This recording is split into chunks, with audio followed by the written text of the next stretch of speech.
So next I'll be talking on indications and limitations of various refractive procedures. So the first talk was more uh, hugely scientific and on the basis of all the experimental data and taking the inference out of that to understand the uh, possibility of a refractive procedure in those cases. What I'll be talking is purely clinical subject, and refractive surgery is a surgical procedure performed to provide a good vision without the need of glasses or contact lenses, as we all know. And today there are exciting times and new refractive solutions are emerging, and we have number of procedures available to suit the patient. So what we are trying to do is not to fit one procedure for every eye. We are trying to fit the refractive procedure according to the need of the eye, and that is how the refractive should be. This is a long history which goes into this process of refractive surgery, and as you can see, 1885 started coming into the mind of ophthalmic surgeons that refractive surgery has a potential. Sato started endothelial keratotomy in 1930. Barraker thought of doing keratomiliosis, which is now known as LASIK, in 1963, and 1980 first keratomiliosis was performed, and in the meantime Sviatoslav Fyodorov started radial keratotomy in 1974 in US and USSR, and it was considered a Russian procedure to blind the Americans. That was something initial because the radial keratotomy procedure was not so standardized, but later it became the time-tested procedure and was performed in millions and millions of patients. Our own Indian Ranganathan Srinivasan of IBM developed computer-controlled excimer laser, and with Srinivasan, Theo Seiler, Trockel started doing PRK in 1983. And you can imagine that in 1983, say what 40 years ago, we were kind of in the process of developing refractive surgery, and that is how the things evolved. And Ghulam Payman received first patent in 1989 for LASIK. So this is how the whole thing started. We started getting LASIK in 1998 in India, 1997 in fact. So that is how the history goes. The preconditions for refractive surgery is, as a law goes, it is over 18 and refraction should be stable for 1 year, and contraindications are active ocular disease, connective tissue disorder, autoimmune disease, use of isotretinoin and amiodarone, and latent herpes simplex, because herpes simplex is one thing which can cause real problem in healing and infection. And complications are, most common ones are overcorrection, undercorrection, and of course irregular astigmatism and infection, which are real problems at a later point in time. So we start with the techniques, and radial keratotomy was started by Fyodorov, and this was radial cuts of 90% depth, and it could correct myopia up to 8 diopters in quite a number of cases. When I started doing radial keratotomy in 1988, I would correct only up to 6 diopters with max 8 cuts.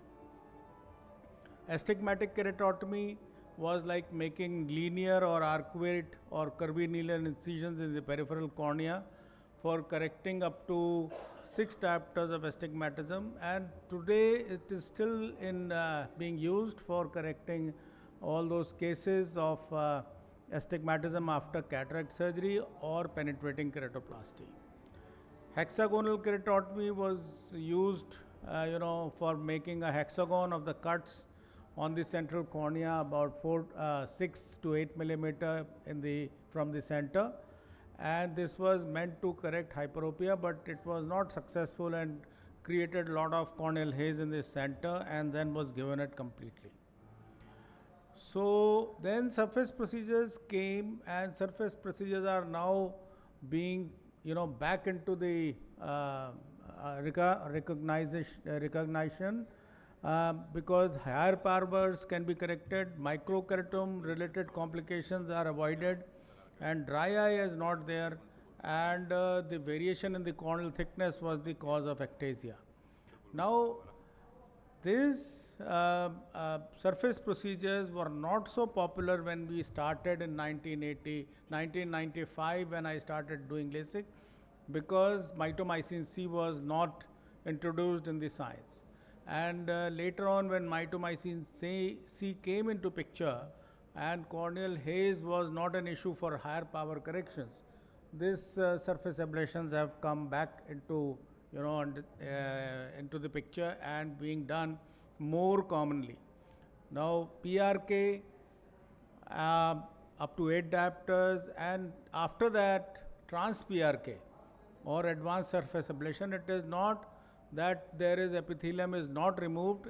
Epithelium is of course removed, but it is removed in one go from top to bottom with the excimer laser itself, and that is what is having a fancy name of trans PRK, giving a impression that there is nothing like epithelium removal in that, but it does. And then LASIK came into picture, which was initially with the removal of epithelium with alcohol, 20%, and then EpiLASIK, which was removal of the epithelium with the epikeratome, and there were the first keratome to come in the market was Moria, and I used it initially because it was a little less painful than PRK in initial cases. I personally did not do any PRK initially for first 10 years, but when this epikeratome came in, I started doing, and it was slightly less painful in the procedures. Now flap procedures, I started doing a automated lamellar keratoplasty, where one pass was to make a flap and second pass was to cut a lenticule, and then the flap was kept back. This was initially for hyperopia as well as myopia. If you made a very thick flap, the whole cornea bulged because of thickness of the top flap, which was about 350 microns.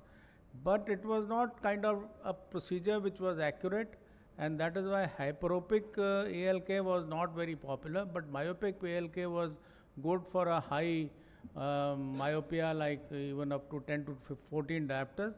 But very quickly ALK came in 1989 or 90, and 1992 the excimer laser came in, where LASIK was possible. So very quickly the whole ALK system was nearly given away, only because it could make the flap was still being used, but that ALK for making the lenticule was not a very popular procedure after that.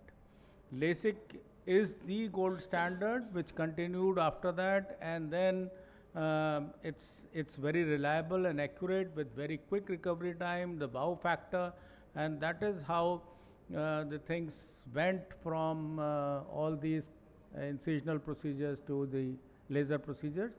And there is a possibility of refractive correction based on true elevation called topography guided, and topography guided now has got a very nice and fancy name, the Contura Vision, and also the wavefront guided. For highly aberrated cornea, you could use the wavefront of the cornea to ablate the cornea by shot, so that the smoothing of the cornea was achieved, because of which the aberrations of the cornea will be reduced to a great extent. The only thing is that with this aberration correction, the thickness of the tissue removed was much higher, so the ablation was kind of limited to a power up to 5 diopters or so.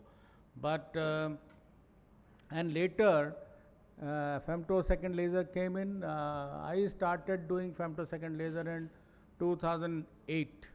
So it's now 15 years, and I started with Z LASIK, the Zimmer femtosecond laser, making the flap, and also at that point in time intralaser was also available called iLASIK. So microkeratoma related complication reduced with the femtosecond laser flaps. They were much more accurate. They were much more planar.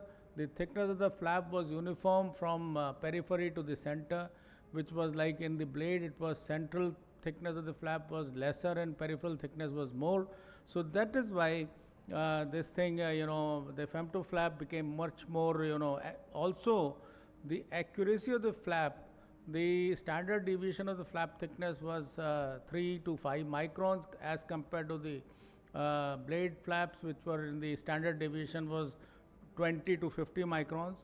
So femtosecond laser, came into vogue and also became the choice procedure of choice. So and in the meantime, this customized aspheric transition zone by NIDAC or Contour Vision. This is the topography guided ablation which ablates the cornea with patient dedicated topography, and that is why the results are much better, and topographical correction was much superior and the quality of vision was also much better. So this is something which is now becoming more and more popular because of now the most recent thing which has come in is the lenticule procedures. The lenticule procedures are the couple of things which are important about lenticule procedures is that there is no flap created, so the corneal nerves are saved, and avoids the flap related complications, and this is done with the femtosecond laser, and this is a beautiful procedure which gives nearly very nice quality vision comparable to LASIK in 24 hours. So lenticule procedures today available are from Zeiss, the Flex or Smile, and then Clear by Zimmer, which I'm using for 15 years, and Silk is the new kid on the block with the from J&J, and also Atos by Schwind is also there. So the new thing which has come in the lenticule procedures is that there is a auto centration of the pupil, and auto capture of the pupil, and of course auto centration, and also auto capture of the cyclotorsion like in excimer laser. So the the correction of astigmatism is also to a great extent up to 5 diopter of astigmatism you can correct with a great accuracy, and most of the times the patient resume work in about 3 days. And the most recent thing which is still in experiment stage is Lyric, which is laser induced refractive index change, where the femto laser shoots in the stroma to reducing or changing the refractive index of that area. It does not do any damage or any effect on the top or behind the or bottom of the procedure, and then it it is a low energy procedure which modifies the tissue's refractive index, and it does not cause any damage to the corneal nerves, but still it's not available commercially as of now. The other procedures which are available are phakic IOL, which could be fixated in an angle or enclavated to the mid peripheral iris or implanted into the posterior chamber. And this is another thing which is very, very accurate. In fact, it gives better quality vision as compared to laser vision correction, because there is no change in the cornea from being from prolate to oblate. So that is why the contrast sensitivity does not reduce, and the vision in dim light is also fantastic. So range of IOL, the correction is also very high. You can have minus 18 to 20 diopters of vision correction, or 10 diopters of hyperopic correction in with ICL, and you can get a IPCL made customized to your patient's need, size and power, and that is again, very, very easy to procure. In about 15 days to a month's time, you can get the customized, eyes, phakic IOLs. Intracorneal rings were initially, made for myopia, but later on their use has become limited to treatment of keratoconus, and it depends what kind of steepening you are seeing. So you have different thickness of the intracorneal rings, and at a various distances, if you implant, you can get a flattening of the central cornea more and more if you go in the center. And the correction of myopia was there initial, but now it is primarily for post LASIK ectasias and also keratoconus. Now another thing which has come is a allogenic intrastromal ring segment, which is invention of Susan Jacob of Agarwal Eye Institute. She is doing CARES, or corneal allogenic intrastromal ring segment, and this is associated with, along with the cross-linking, it gives excellent results for keratoconus treatment. And also these are something which is easily you can make from cornea of another patient, and it is very it absorbs over a period of time, leaving the effect which is already there. So suggested treatment options for myopia with astigmatism today: the lenticle procedures like clear or smile or silk, or otherwise LASIK like femtosecond LASIK or aspheric or topography guided LASIK, and myopia in highly aberrated cornea, wavefront guided LASIK, and hyperopia with astigmatism, femtosecond LASIK or phakic IOL.